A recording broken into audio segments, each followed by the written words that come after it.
Have you ever looked at your bank statement, seen your savings balance, and felt this sudden sense of security? You think, okay, my money is safe, it's tucked away, and hey, it's even growing, even if it's just by a few cents in interest. Well, here is the incredibly uncomfortable truth. That savings account might actually be a slow-motion leak. It's quietly draining your wealth while you sleep. Welcome to The Explainer. Today we're pulling back the curtain and exposing the invisible systems that are designed to passively extract your time, your attention, and your money. Look, most of us were taught that saving is the ultimate golden rule of adulthood, right? But we're living in a world where the invisible systems of money and our attention have completely changed. The old rules aren't just outdated, they're actually keeping you stuck on autopilot. So today, we are going to reverse engineer these exact systems so you can finally stop reacting and take the driver's seat. Here is our roadmap for today's explainer. First, we'll look at the invisible architecture. Second, hacking your daily biology. Third, reverse engineering attention. Fourth, the manufactured money matrix. And finally, becoming the architect. All right, let's jump straight into part 2, hacking your daily biology and managing your energy over time. So to beat the system, you really have to start at the absolute micro level, and that means your physical body. Winning starts by managing your energy, not just managing your time. Now, the goal here isn't to create some brutal, punishing schedule. It's about engineering a routine that actually works with your biology. It starts with a gentle wake-up. Maybe try a sunrise alarm, followed immediately by hydration. Then you want to tackle your absolute hardest task when your brain is the sharpest, using something like the Pomodoro method for deep work. But here's the real secret weapon. When you hit that inevitable afternoon slump around 1 p.m., don't force deep learning, just don't do it. Instead, pivot to practice-based, hands-on tasks that require less mental friction. And honestly, arguably the most important part of your entire day is how you end it. You need a dedicated shutdown ritual. Most people fall into this trap of revenge bedtime procrastination, scrolling social media late into the night just to feel like you have some tiny shred of free time. Instead, try this. Close out your tasks, do a super quick physical decluttering of your space, and commit to a strict 30 to 60-minute digital detox. Blue light from screens literally tricks your brain into thinking the sun is still up. Follow that with a mind dump, literally just writing down all your worries and tasks for tomorrow onto a piece of paper, and you will completely protect your sleep hygiene. Moving on to part 3, reverse engineering attention. It's time to master the digital ecosystem. Okay, so once your daily biology is optimized, we have to scale up to the digital world. Right now, your attention is actively being harvested by incredibly sophisticated algorithms. But modern creators, they are engineering virality systematically. Look at this rapid-fire workflow. By taking transcripts from a highly successful channel in your specific niche, you can just feed them right into an AI tool. Without writing a single line of code, the AI analyzes the pacing, the hooks, the formatting, the whole shebang. It then generates perfectly modeled scripts for you. You are literally reverse engineering their success. But having a great script is really only half the battle. You still have to get people to click. An academic study on video streaming platforms actually analyzed exactly how thumbnail elements affect viewers. It's fascinating. They found that images and typography are the primary drivers of a viewer's initial attitude, meaning whether they actually decide to click or keep scrolling.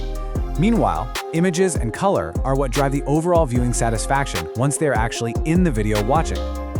Just look at how this research model breaks it down.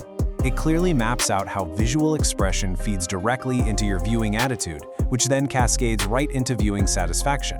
It essentially proves that typography is absolutely crucial right before you click. But once you're engaged, color and imagery become the dominant forces that actually keep you watching. Now, when it comes to the video format itself, there is this fascinating, ongoing debate: high production versus low friction. A lot of creators think they need cinematic, perfectly lit talking head videos to succeed, but those highly polished videos have incredibly high production friction, which almost always leads to burnout.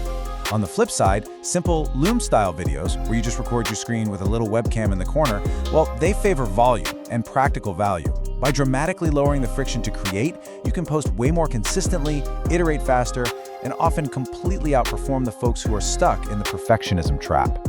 But look, regardless of whether you use a fancy $10,000 camera or just a simple screen record, capturing long-term attention absolutely requires real trust.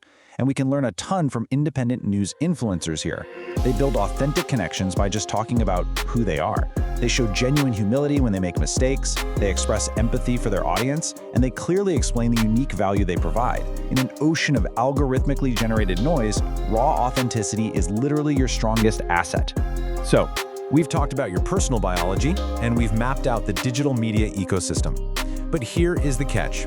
All your micro habits and digital leverage won't protect you at all if you are blind to the ultimate macro system. Which leads us to a very provocative question. What actually happens when an economic system that requires infinite growth meets a world with strict limits? That brings us to part 4, the manufactured money matrix. Let's understand how wealth actually works today. To understand why your savings account might be failing you, we have to look in partially at the history of money. Long ago, money was super simple. It was gold or silver with tangible intrinsic value. Then, goldsmiths began issuing paper receipts for stored gold because it was easier to carry. Eventually, this evolved into a system where far more receipts were issued than there were actual reserves held in the vault. And that led us straight into the massive modern debt expansion we see today. The entire system shifted to something called fractional reserve banking. This means that when you put your money in a bank, they don't just keep it in a safe little vault with your name on it.